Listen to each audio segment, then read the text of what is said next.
The US dollar has been devalued through inflation by over 90% in the last 50 years. There are waves of technology that happen where there's amazing tailwinds of value creation and opportunity. Brad Garlinghouse, the CEO of Ripple Labs, a blockchain payment solutions company. If you're not taking risk, you're dying. If we're not failing a little bit, we're not trying hard enough. What are some of the nuggets you've discovered on how to actually attract and land A-plus talent? A players want to put their dent in the universe. You can't get them with money. One of my favorite profiles of hiring A talent is to hire failed entrepreneurs. 9 years in probably the most volatile industry we've ever seen. What has been the highest high and what's been the lowest low for you? If you go back to when we got sued, it was a pretty dark time at Ripple. Learning that we had won all the things that we cared about, not just for Ripple, but for the industry, that was a big high. If you could get the whole world to believe one thing, what would you want the world to believe? Comparison is the thief of joy. Understanding that your happiness is not dependent upon someone else's happiness is super critical to the world. Any predictions you have in the next cycle? Oof.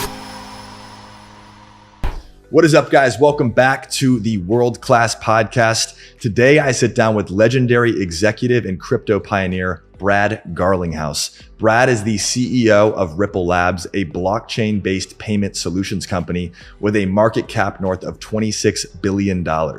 Prior to Ripple, Brad was the CEO at Hightail, president at AOL, and senior executive at Yahoo. And in this interview, we really dive into his turbulent story, leading Ripple through lawsuits into success. We talk about how to build a world-class team and company culture, the importance of taking risk, as well as Brad's predictions for the crypto market in the future. So without further ado, let's dive in. Hey, Brad, welcome to the show. Thank you. Good to be here. I'm excited, man. So we have a lot of stuff to cover here. You've had an incredible career as a Web2 executive, some of the biggest companies out there, Yahoo, AOL, and then you took an unprecedented move for most people. And I think 2015, you joined Ripple. Yeah. Before it was the cool thing to do, before anyone knew that crypto would be what it is today. Can you walk us through, like, what evidence did you find that gave you the conviction to pivot out of Web 2 into crypto in 2015 before it was the smart thing to do? Well, I will start by sharing a brief anecdote that I think you'll get some humor out of. You probably know a guy who also now lives here in Miami named Mike Arrington. And Mike Arrington has been a friend for a long time. And he said to me, he's like, Brad, in a long string of bad professional decisions, going to Ripple is your worst. He literally, when I took the job, he was like, what the hell are you doing? And I'll say, there were a whole bunch of people in crypto who at that time, even in 2014, 2015, when I was thinking about this, who frankly advised me against it. You know, for me to answer your core question, like I think there are waves of technology that happen that tend to last, let's call it 20 years, where there's amazing tailwinds of value creation and opportunity.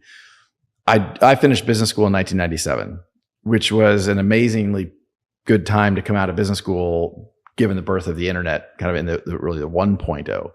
And not surprisingly, perhaps, there's a whole bunch of people from my business school class doing really interesting things in crypto, not the least of which is the CEO of Amazon, the guy named Andy Jassy. And I feel like one of the waves that is unfolding now is crypto and blockchain. I thought that 10 years ago. I had been exposed to Bitcoin in about 2012, and I owned some Bitcoin. But one of the things I always had this in my head is it's like, okay, wait a minute. Are we really going to rebuild the entire system devoid of government, devoid of banks? And I felt like that was a limiting factor. And so when I first heard about what Ripple was trying to do and trying to be really a bridge between traditional finance and what we're calling Web3 today, I thought, okay, this makes a lot of sense. And so the last thing I'll say about this, and I'll turn it back to you, but I also think risk tolerance is an important thing to think about in life. And at different times in your life, your risk tolerance should be higher or lower. It depends on who you are, what's going on in your life, all those things. By the time in 2015, I had been working in the tech space for 18 years. I had done well. And I had an opportunity actually to go work at Uber. And this is 2014, 2015. And that would have been a good outcome, meaning, I feel like, okay, I don't know if they were public yet, but it was right around that time. And I felt like, okay, that's going to be a good base hit, maybe a double. But is that going to change my life in any real way? And I was at a point where was willing to take risk. And I thought, the likelihood that what Ripple's doing is going to be successful is probably pretty low.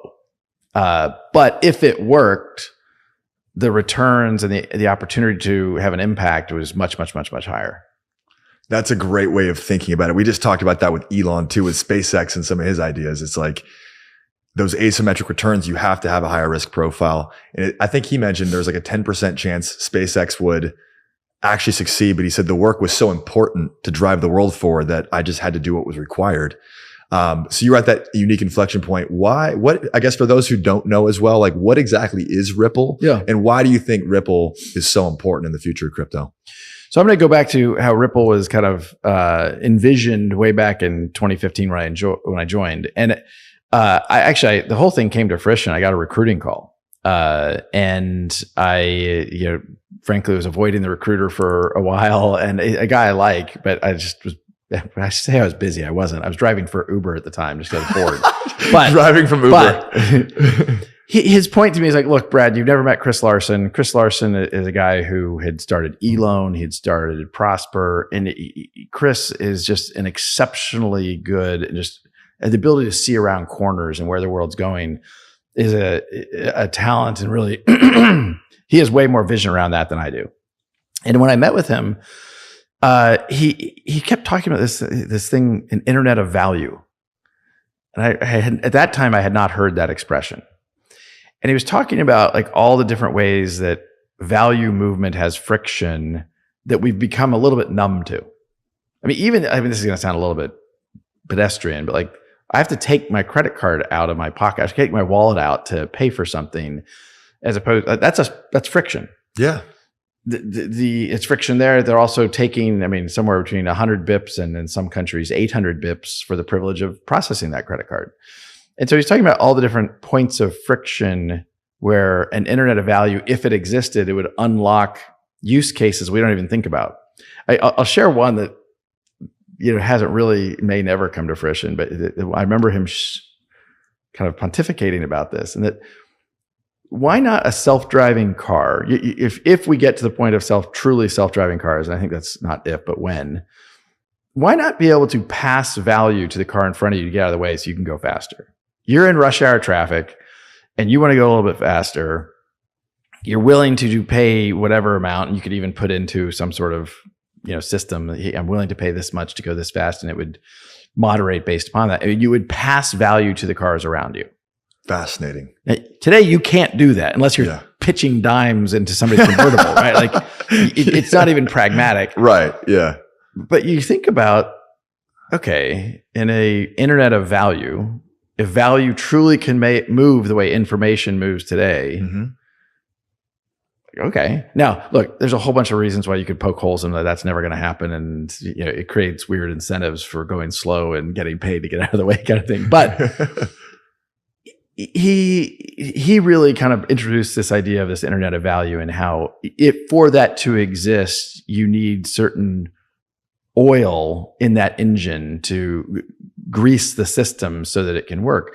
And XRP, the digital asset that Ripple has kind of standardized on, if you will, extremely fast, extremely low cost, and it could be an interesting use case for that. So, I think there's going to be lots of cryptos that win. You and I have talked about that before. Yeah. I think there'll be different use cases and different protocols and different technologies that will win. But his vision and kind of what he talked about, and bridging the kind of traditional financial world with this next generation, at the time we weren't calling it Web3, it really appealed to me.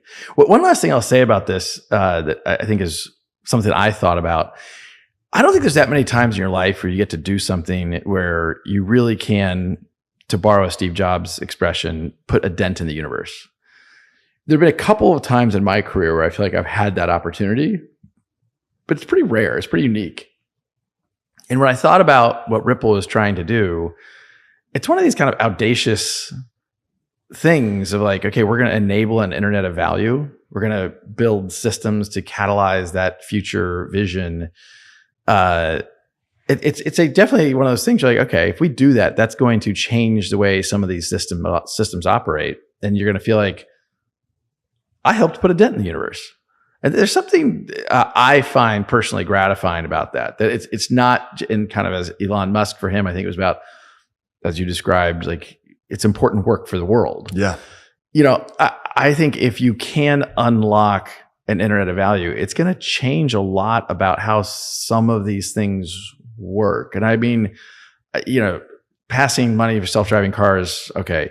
But, there's also an underserved community that is not connected to the traditional financial system that has, if they could connect, could drive value. And you're seeing some of that play out with microloans in less successful economies.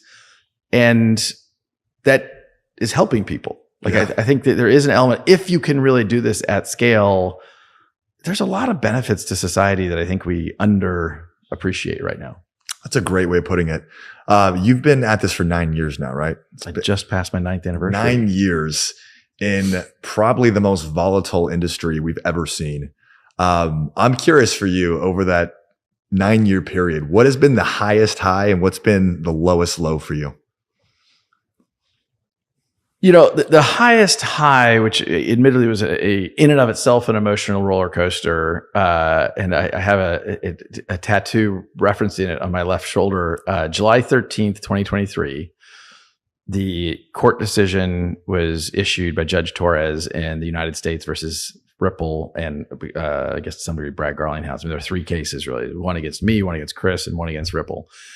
And look, I think there's so many things about this that made no sense from the beginning that you couldn't really understand. But, when your life is in the hands of a judge, you don't really know. I mean, I believed deeply that we were right.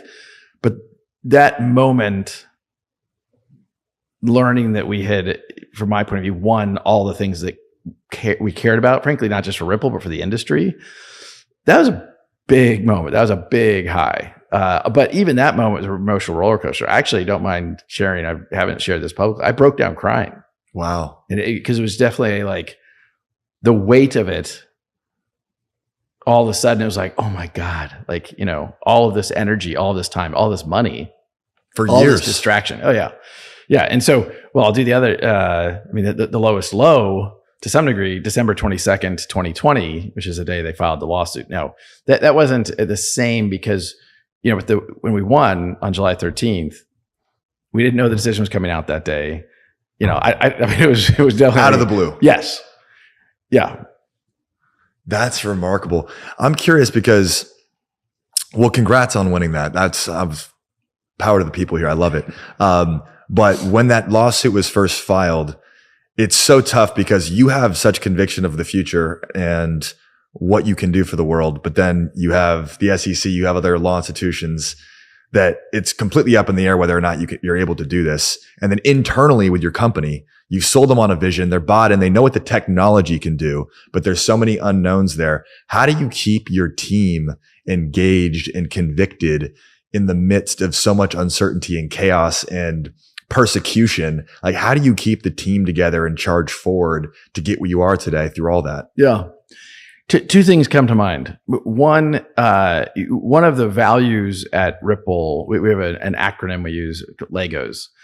One of them is the last one is say it.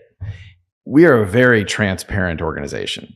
And so I think one of the ways, particularly in that time, and again, if you go back to when we got sued, it was a pretty dark time at Ripple. We had very high attrition the next 2 quarters. We weren't really sure, like, okay, can we still sell into customers? Yeah. Which it turned out outside the United States, we definitely could. Inside the United States, that was a different story. But I think making sure the team felt they were part of the journey, and we really over-indexed on transparency about what was going on, and wanted everyone to feel like, hey, here's exactly what we know and what we don't know. And I think people felt part of the mission. They felt part of, if anything, ironically, it brought us together. Really? Oh yeah. That shared suffering. For sure. Shared suffering, shared enemy. Shared enemy. the United States Securities Exchange Commission picked on Ripple. Like, of all the different things you could pick on, we were actively working with governments around the world, and it's like, it's still to this day, it's a strange, like, why? You'd think you'd pick weaker players, and I think they were surprised that we were just like, absolutely not. We are not rolling over. I mean, another thing which is sort of known publicly, but I had the opportunity personally to settle for what I would call relatively de minimis amount of money, where I could have just been out of it. Really? I could have been out of it. Chris Larson was out of it. They wouldn't do that with Ripple. But so what they're doing is trying to manipulate the narrative. Hey, we settled with the CEO. We settled with the chairman, but we're going to go after Ripple. They're a bad actor. It looks bad. But, it would have been relative to where I was financially, it would have been de minimis. And frankly, for my life sanity of stress and, maybe a better decision, it took, and Chris and I had a lot of one-on-one personal conversations, like we're all in this together. And, for one of us to have folded, it would have been tough for the company to stand in the face of that onslaught with, that. And so it was kind of an all for one for all thing. And I love that. That's inspiring as hell. Yeah. I mean, it was, but like, I don't want people to take away that like, oh, this was a no brainer. It was just like, particularly because I feel like the SEC was, I feel malicious and manipulative and trying to get us to settle. Yeah. To create a narrative that Ripple's been a bad actor in some way. I don't think people can fully empathize with how crazy of an adversary the United States government can be, and then the pressure that puts on a CEO like you in that position. So I'm curious for you, because there's a lot of founders out here listening to this that are going through their own shit, but might not be a fraction of the intensity of that. I'm curious from your standpoint, how did you stay mentally strong? Did you have any particular habits or You're systems? assuming I did stay mentally strong. Well, you ended up lasting long enough to get here, but I'm curious, like, what was that like for you? And like, how did you navigate that and, parlay that into advice for other CEOs navigating their own uncertainties? I mean, look, it takes conviction for sure. Yeah. I thought I was right. And we were in a position, Ripple, the company, was in a financial position where we could fight. And I think, one of the hard things about what has happened in the crypto space is the SEC has been a bully. I mean, like, that's the right word. They're a bully because they go after weak players. And to your earlier point about the adversary of the SEC, I mean, one of the biggest problems here is they're not a rational capitalistic actor. There's no downside for them spending another $100 million of time and energy and resource to file the appeal. Like, it's a little like if you're running a company and you sue Ripple and you lose a couple different things, which they have lost repeatedly against Ripple, you probably are like, okay, I'm out. Like, not worth it. Yeah. That natural incentive structure that exists in capitalism doesn't exist with a government actor. The people who brought the case, there's no negative outcome to them. Yeah. They were gone by the time the SEC lost. The people who continue to fight the case, there's no downside to them. The budgets, and so people ask, well, will the SEC continue to fight this fight? And it's like, well, I mean, to some degree, until there's a new administration, and I mean the SEC administration more than the White House. Yes, definitely. They're all in on fighting this fight, and there's no negative consequence to Gary Gensler to keep fighting the fight. No, you're right. Doesn't cost him a dime. What do you think about the future in that regards then? Like, do you feel like the SEC is powerful enough to curtail the crypto industry as a whole, or do you think it's a matter of time? Oh, they're going to lose in the long run. They're going to lose in the long run. Just enough time. This is just, I mean, look, if you look at the continued growth of crypto as a multi-decade arc of time, this is nothing. This is nothing. It's a speed bump. Because I'm so optimistic about what the future of crypto looks like, we'll look back in 20 years and be like, God, that sucked. But you know what? Little bump, whatever. The market, in my opinion, the market will be measured in many, many, many, many trillions. Yeah. And it will change the way many, many transactions work, because it's a way to reduce friction, reduce cost, make things more efficient. It's going to win in the long run. The best technology usually wins in the long run. Yeah. And I think crypto represents that. So I think it's unfortunate as a U.S. citizen to see the U.S. fall behind. You think about the geopolitical benefits to the United States and the United States economy that Internet 1.0 and Internet, Web 2.0 really were U.S. centric phenomena. And now Web 3.0, the U.S. is doing everything we can to make sure it's not a U.S. centric phenomena. That's kind of crazy to me because we've always been at the forefront. And massive trends. Value creation to be at the forefront. Massive value creation. Entrepreneurs, the smartest entrepreneurs around the world want to come to the United States. In Web3, one of the first things I tell people that come to me and say, hey, I'm thinking about starting a company, I'm like, don't incorporate the United States. Why would you do that with a hostile government? The SEC has led the charge, but the OCC, why is it a political talking point about crypto? Why is Elizabeth Warren, she's saying things are just not fact-based. Yeah. It's like you can say all you want about the things Trump says. It's a script. It's like, this doesn't even make sense. Yeah. I don't even understand why do you think the government is so afraid of Web3? Is it because it threatens their very existence in power structures where it's peer-to-peer, it's permissionless, they can no longer manipulate in the same way? Do you think it threatens their power structures, or why would we not get behind this as a government? Chris, I wish I thought they were even smart enough to see some of the things you're saying. And I don't think that's it, because you have, leading governments, a bunch of G20 governments around the world leaning in. So if it was that people were worried about permissionless, I think if those were the issues, you'd see more G20 governments expressing lots of angst. But look, the UK is leaning in. Singapore is leaning in. The UAE is leaning in. Yeah. Frankly, Europe, Mika is kind of leaning in and saying these are here to stay. Look, I don't know, Brazil is not a G20 market, I don't think, but the Brazilian government's totally leaning in. Yeah. So, why is it the U.S.? There's lots of things about the U.S. political system that I can't explain. So I think we skipped that part of the discussion. But, the support of innovation should be a bipartisan issue. Absolutely. Support of high value job creation should be a bipartisan issue. Why did this become partisan? How did it become partisan? The answer to my agree is somewhat Elizabeth Warren. Elizabeth Warren decided to make it some sort of talking point, I guess in kind of an anti-capitalism way. Yeah. I'm not 100% sure, but some of the things I hear come out of Elizabeth Warren's office, I'm just like, that doesn't make sense. Yeah. It's just kind of saying that everyone who used the internet in 1995 is a bad actor. Do bad actors take advantage of new technologies? Yes. And they will continue to do so. And AI will be the next wave of bad guys using these technologies in bad ways. That doesn't mean we should get rid of AI. It doesn't mean we should get rid of it. Exactly. They're like, this can be used for trafficking and for arms dealing. I'm like, well, guess what currency is the number one right now? It's the US dollar. Exactly right. Yeah, right. It's crazy. So I'm curious for you now, sitting where we're at. I think Bitcoin or the industry as a whole, I think is at what, $2.5 trillion? Yeah, right around there. Market cap, roughly. Yeah. I guess just from your angle, you got a lot more intel and perspective than most, I'd say, in this industry. Like, where do you think we're going to be at the end of this cycle? Like, how big do you think the macro picture is going to look like? Any predictions you have in the next cycle? Well, so I like the fact that you're saying cycle and not putting a specific time frame on it. I think I've been in crypto, really for maybe, over 10 years since I've owned Bitcoin, but 9 years at Ripple.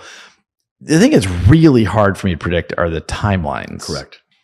And so when I hear people are trading crypto, I always think, I don't think I could trade crypto. There's some patterns that I feel like I see, but I give my closest friends the advice of just like, you got to think long term. You can't think about where this is going to be in 5 weeks or 5 months.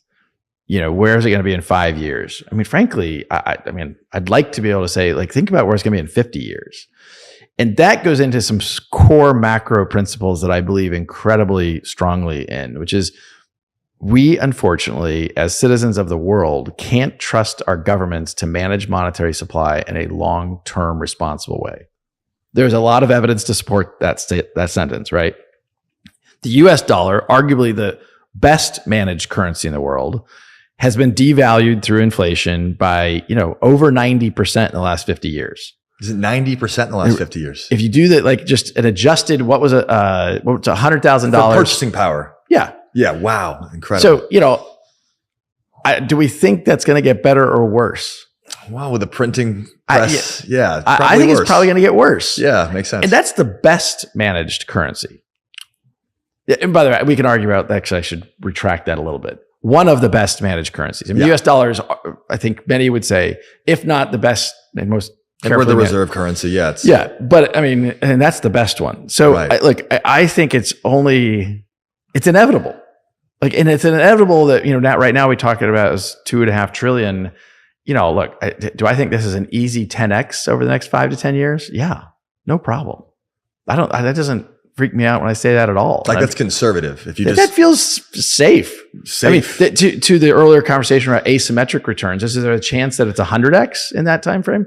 That feels aggressive, but I don't know. Like, I think that many people in the United States, particularly, don't understand what it would be like to have lived in Argentina and have the Argentinian peso devalued effectively to zero multiple times in my lifetime. Why would you hold that currency? We don't realize that could become us. That's exactly the point, right? Like, I think that we underestimate what that macro dynamic looks like over the long term.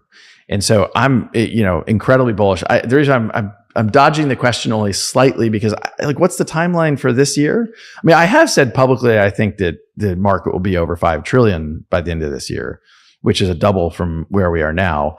How that applies to Bitcoin versus XRP. I mean, people forget before the SEC got involved and said that ETH is not a security, XRP was the second most valuable digital asset. Wow. That wasn't that long ago. That wasn't long ago. What, 3-4 years? It was 2018 when Hinman gave his speech. So 6 years, a little less than 6 years ago. Yeah. 5 years and change. And, look, when a government actor gets involved, markets change, and maybe that's to be expected. Yeah. Unfortunately, you still have that government actor involved. Unfortunately, you still see, and I believe what I read usually, look, it appears the SEC is trying to mount a case against ETH. To me, that's absurd. To me, that's like, you've already lost a bunch. Why would you keep fighting this fight? Yeah. But look, unfortunately, I don't think the U.S. government should be putting their hands on the scale of winners and losers. In the long run, I think the best technologies applied with the best use cases, delivering the best utility, that they'll win. And what that looks like over the next 10 years, we can debate, but I'm very optimistic about the market. Do you think there's any black swans? Yeah. Have you thought through any use cases? But you mean black swans on the positive or the negative? Both, actually. I guess is it a black swan if it's on maybe positive? It's a white swan. A white swan. I don't know, whatever they'd call that, but I guess any unconventional, unorthodox, but massive events that could really swing things one way or the other. I mean, I think there will be events that are very difficult to predict. Maybe people can make fun of me, but I would have told you, let me think back to it. I guess it was 2 years ago, April 2 years ago, FTX held a conference in the Bahamas. I was there. Yeah. I was there as well. I remember leaving that conference thinking wow, FTX has emerged in a relatively short amount of time as one of the power players in crypto. And I was impressed. I would have said at that time that FTX and Binance were the two most important, most influential, and probably SBF and CZ were the two most important players in crypto. Now you've got one definitively in jail, one, I guess, potentially headed to jail. And I bring this up in context of black swans is it's hard to know, but on the positive, think about the freaking resilience of this industry and market that 2 years ago, somebody who I thought I knew a lot about what's going on in crypto, I would have said these are the two most important companies. The CEOs of the two most important companies now either are in jail or I think headed there. Yeah. Unfortunately, in some ways, I mean, the CZ stuff I'm less close to, and so I don't know as many details. But look, the resilience of the market that should give us immense optimism Yes. about what's coming. Do I think there's going to be another black swan? Of course, 100%. I just don't know exactly what it is. The only one that's going to be an interesting one to watch, and I don't even know how he calls a black swan, because I feel like black swan by definition can't really be, it's like predicted. Oh, didn't see that happening. Yeah. The US government is going after Tether. That is clear to me. I view Tether as a very important part of the ecosystem, and I don't know how to predict the impact that will have on the rest of the ecosystem. Yeah. Do you think, is it possible to take out Bitcoin, for instance? Like, do you think there's any sort of technological thing that could take out Bitcoin, high performance computing or quantum computing or any, there's a lot of rumors out there, but I'm curious from a technologist standpoint too, is like, are there any existential threats to the core asset propping this entire ecosystem up? Yeah. I'm not smart enough to say yes. Yeah. I would say, look, as much as I think Chris Larson is genius level, being able to see around corners about where the world's going, David Schwartz, the chief technology officer at Ripple, and really one of the architects of the XRP ledger. I mean, this guy's genius level on technology that I'm just like, I'm in awe of being able to work with him. I did call him once, and I'm like, I had some conversation with somebody who's in quantum computing, and I was kind of like, should I be worried about this?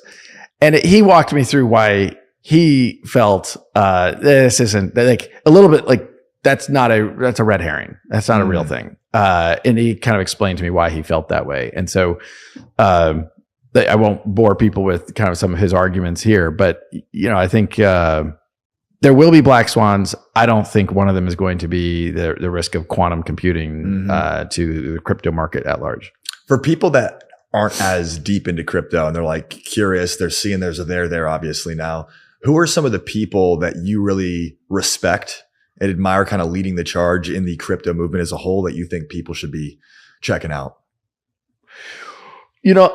I'm going to transparently kind of dodge this question a little bit. And the reason is some of the people I respect the most are intentionally behind the scenes. Oh, interesting. There's some people who I have immense respect for. And admittedly, I will share with you, some of them are kind of what I'd call Bitcoin maximalists. Yeah. But I respect the hell out of them. And, but yeah, they have chosen for a host of reasons that they're going to be in the background and try to influence. I will say, there's times when I would prefer that myself, but I also, it's not so nice. But I will also say, like, the industry needs spokespeople. Yeah. They need leaders who are stepping forward and representing the industry with central governments around the world, with central banks around the world. And we can't all just be anonymous Satoshi Nakamoto's. And by that, I don't know who Satoshi Nakamoto is, just to be clear. I'm not pretending that. But I do know a bunch of people I have immense respect for who I think have had a very important in getting this industry to where it is. They just choose to stay in the background. I respect that. I like that. I want to transition a bit more too on your operating career as a CEO, company builder. We had a dinner, I don't know, probably maybe longer ago, maybe even a year ago. I can't remember what the dinner was, but it was, I think, 14 CEOs, and some really interesting things came up in that dinner. And I remember walking away, I'm like, shit, this guy really knows how to operate companies. I got to talk to this guy more. One thing you've mentioned in the past that I thought was somewhat contrarian. You're like, companies aren't democracies. They're benevolent dictatorships. Yeah. My team loves it when I say that. I love that. Can you unpack that for us? What does that mean to you and how a company is and should be run? Well, I mean, I will start by saying, I don't think there's one size fits all. And when I hear like how it should be run, I kind of hear that. And I think, the way a Steve Jobs ran an organization versus the way Brad Garlinghouse runs an organization are different. I'm in awe of what Steve Jobs created over decades with Apple. I'm in awe of Elon Musk. I'm in awe of, we could go down the list. So I think it's frankly would be arrogant of me to say that the way it should be run. Now, that being said, and on your kind of core, I think one of the mistakes that some frankly, younger CEOs sometimes make. But that's also a generalization that maybe I should not say, because when you're less experienced, typically. Yeah. Like, management is not a popularity contest. It is not a democracy. Just because everyone thinks X, at the end of the day, I very much, I think my team would back this statement up. I listen a lot, and I am always interested in people's perspectives. But at the end of the day, it's not a vote. This is where I think it's important to take the company. And that's the privilege and the curse of being a CEO. Sometimes you're wrong. Sometimes you're right. I've certainly made mistakes. I'm sure I'll make more. I have a team around me who I hope is giving me the best counsel they can, and I hope I'm listening as best I can. But I think one of the mistakes people make is they try too hard to be popular. I mean, think about it, like Jeff Bezos. Jeff Bezos is in a position as a shareholder of Amazon to ignore the quarterly stress for a long time. Like, a lot of CEOs would have folded under the pressure of the expectations around quarterly earnings that would have prevented Amazon from being what it is today. That is an example of, it was not a democracy. He didn't care what these people were saying. He had a vision of what he was going to do, and wow, right?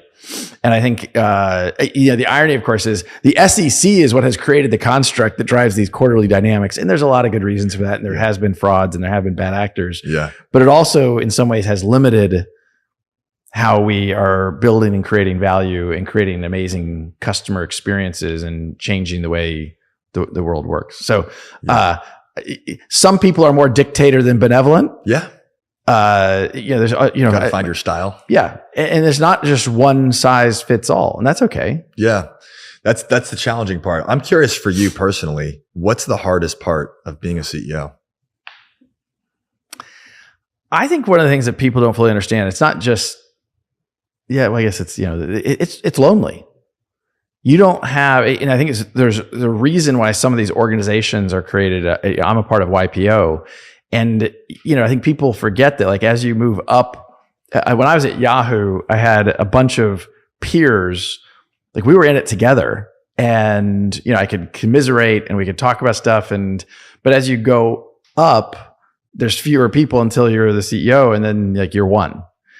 And in some ways, you can use your board as sounding boards on things, but in some ways that's not a perfect, they're not on your team exactly the same way. And so I think one of the hardest things is just understanding that it can be lonely and kind of growing into that over time. Interesting. Is that something you just learn to deal with, or are there things that you can do to, like, combat that? Or meditation? Yeah, I'm doing about an hour a day every day. I think exercise, for me, when I first started to feel those experiences, I used to do triathlons, and that was my meditation at that time, in a different way. Mm-hmm. But I don't have great advice on this. It's tough. Yeah. It's tough. Yeah. I like that. That's real. When it comes to building these companies, right? Because you've got Yahoo, AOL, Ripple, Hightail, I think formerly known as You Send It. Yep. You've operated a lot of different companies. Everyone talks about building A+ teams, right? Hire A players, build world-class teams. You build the team, then they build the product, and they make the company great. Throughout all your operating experiences, I'm curious, like, what are some of the nuggets you've discovered on how to actually attract and land A+ talent? When you talk about that, the first thing, A+ talent is attracted to A+ places, right? And we all have seen that, right? Like, I mean, there's these mafias that have been created over the years, and you want to work with other really smart people. And one of the kind of expressions I have used that I think helps drive that in something I've tried to indoctrinate at Ripple is this idea of, like, don't confuse activity with progress. Some people think if I'm doing a lot of things, like, it gets to in annual review or something, it's like, they write up a self review, whatever, and you read it and you're like, okay, yeah, you did a lot of things, but it didn't actually move the ball forward towards the objective. I'd rather have somebody do a few things and move the ball forward a lot. And I think this idea of just really emphasizing, don't confuse activity with progress. And I think when you do that, A players, like they want to be involved with progress. A players want to put their dent in the universe. A players can go make money at lots of places. You can't get them with money. You have to get them with like, hey, yes, you can make a lot of money it being here, but you can also have an impact on the world. And that to me is like the A player experience, if you will. I love that. When we extrapolate that out and you got a whole team of A players and you have a world-class culture, at that dinner, we also talked about culture. And I thought you had the most concise, beautiful definition of culture. Can you share that? I'm not sure which one it was. So. You probably have a few of them. I think. Well, one of the things maybe lead the witness a little bit more. Yeah, I'm trying. I think to paraphrase what you said, I think culture is who you hire, who you fire, and who you promote. Yeah. That's an important one. I think people lose sight of this. And at times I think Ripple I really value the culture. But what says more about your culture than anything else is who you hire.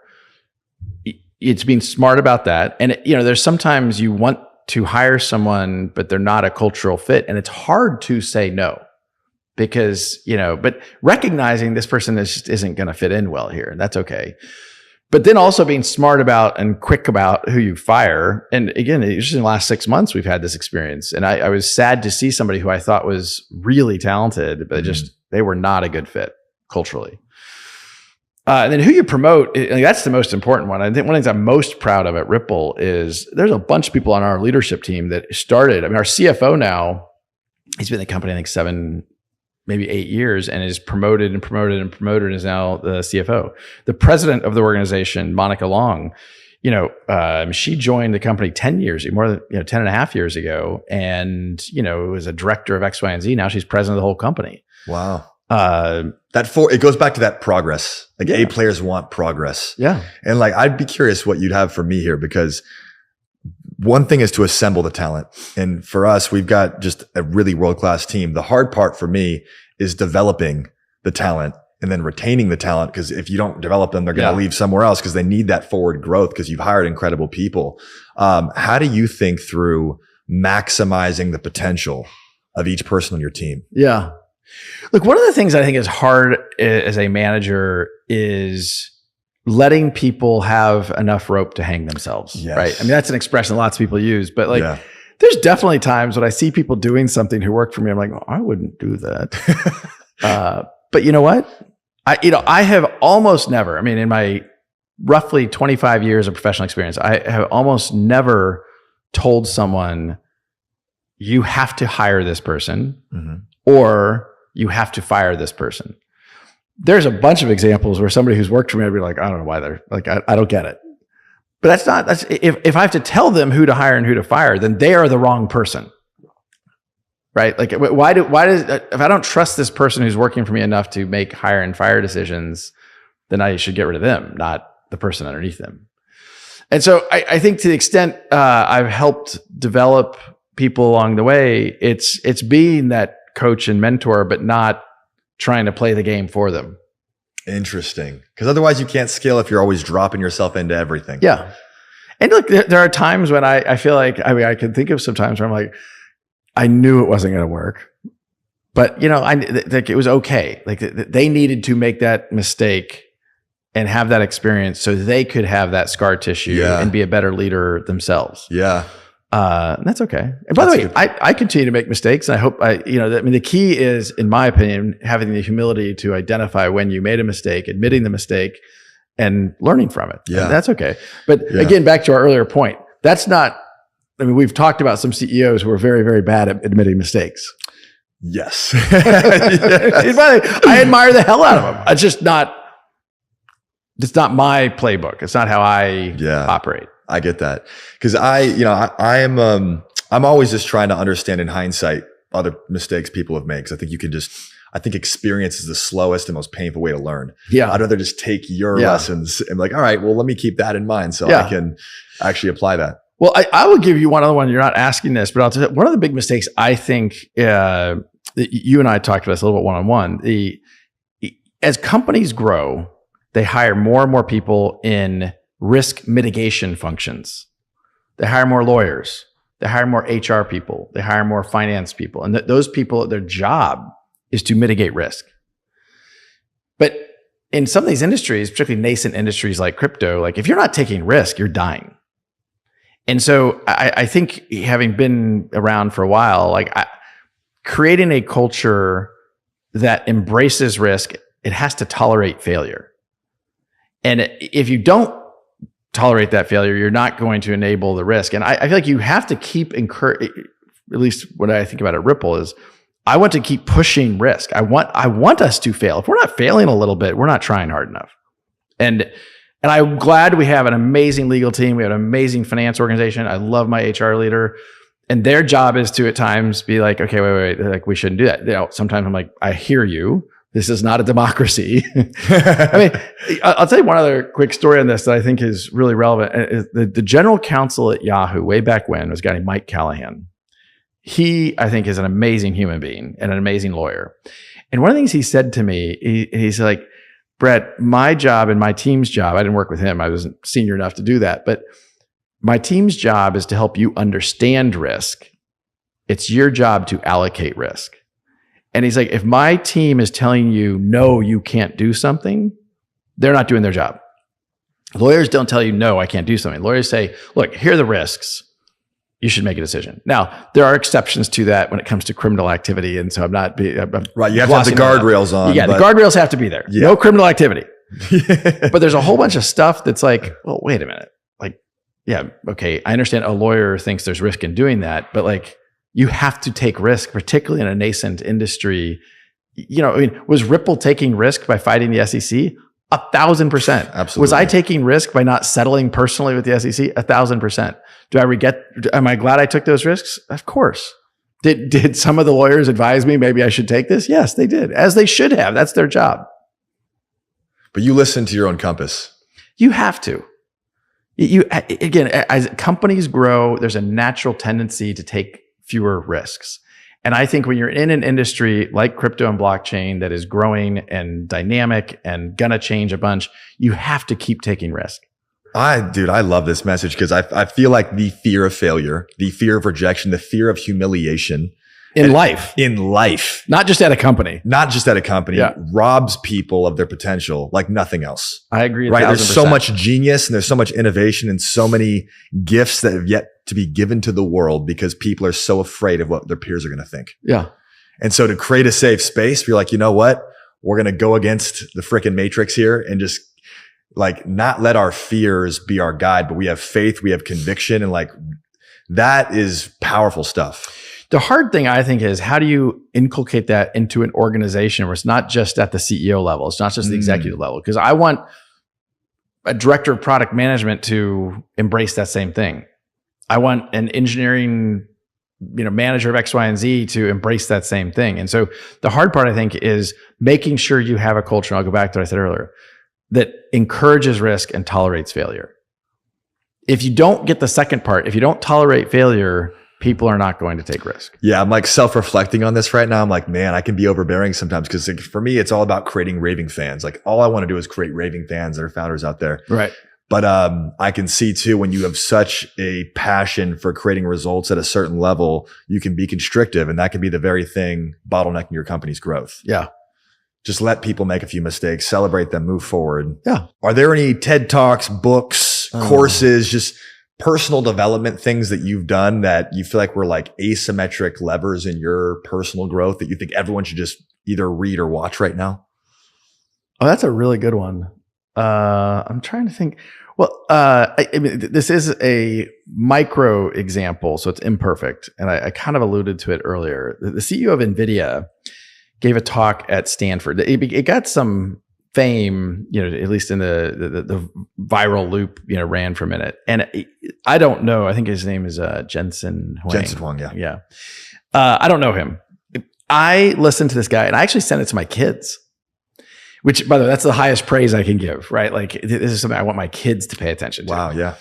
And, his message was one of like, I wish pain upon you. I wish friction upon you. It was kind of like, and I agree with him that particularly a generation that has been gifted and had immense opportunities, like how much friction have they really had? Have they do they have the grit? Because even as you're describing the like people not taking risk and because they're afraid of rejection, people who have grit are less afraid of failure. They understand that like, okay, yeah, I'm gonna run into some shit and that's okay. Because it's not about how many times you get knocked down. It's about how many times you get up. Yes. And like, you got to keep getting up. And if you've never been knocked down those first couple times, and I say this partly as a parent, like, I've seen my kids get knocked down once or twice. And, those first couple times it's, that they've had pretty good lives. Like it's a big shock. Yeah. And but I'm thrilled in the same way that he was giving these, the CEO of NVIDIA was giving these Stanford students his counsel. I think it was super powerful. Anyway, there's little lessons. I mean, I mentioned I'm in the process of reading the Elon Musk biography, and I think learning about some of these people. I've met Elon a couple times. I don't know him per se, and learning how they choose to operate. And again, it's not that therefore I should embody those attributes. It's more like, okay, this is interesting. Yeah, I like that. And back to Jensen too. I think he said like suffering builds character. You can't find character at Yale or Harvard. You build character through suffering. That's a gross generalization, of course. There's always people at Yale or Harvard who've been through it. Right. But it's not the very institution that gave them that. It's the experiences they had to get through to get there. It's, just because I think the main thing is like go out there, take action, fail. You need that to build the character to actually have your big successes. Yeah. And I think I feel like that's probably the thing that's missing most in the world today. When you have, one of my, again, not a question you asked, but one of my favorite profiles of, hiring a talent and building an A team is to hire failed entrepreneurs. So that they have if they're a failed entrepreneur, I know that they have a risk tolerance that they're willing to take risks, because to put yourself out there as an entrepreneur, it takes a lot. Yeah. In a lot of ways. The fact that they failed, I hope means they learned something and they're hungry to prove that they have it. Yes. And so I remember, multiple times, and I've worked with recruiters, and I've said, "Look, I want to find a failed entrepreneur to lead this effort." Yep. Sometimes one of my other favorite interview questions when I'm interviewing someone is, on a scale of 1 to 10, how lucky are you? Sometimes I've found entrepreneurs just seem to continue to fail; they can't quite figure it out. But it's hopefully they're learning along the way, and finding people who look at the world as like they view themselves as lucky and likely to get lucky are the kind of people that I think they do become self-fulfilling prophecies. Totally. You know what I mean? Yeah. I like that a lot. Curious for you. This is a kind of a broad question. We talked about this a little bit, but like, it's always interesting to understand your mental models and what you would want for the world. So I'm curious for you, if you could get the whole world to believe one thing that you deeply believe yourself, what would you want the world to believe? Well, this is a little bit do as I say, not as I do, because I want to believe and internalize this more, but understanding that your happiness is not dependent upon someone else's happiness, I think is super critical to the world.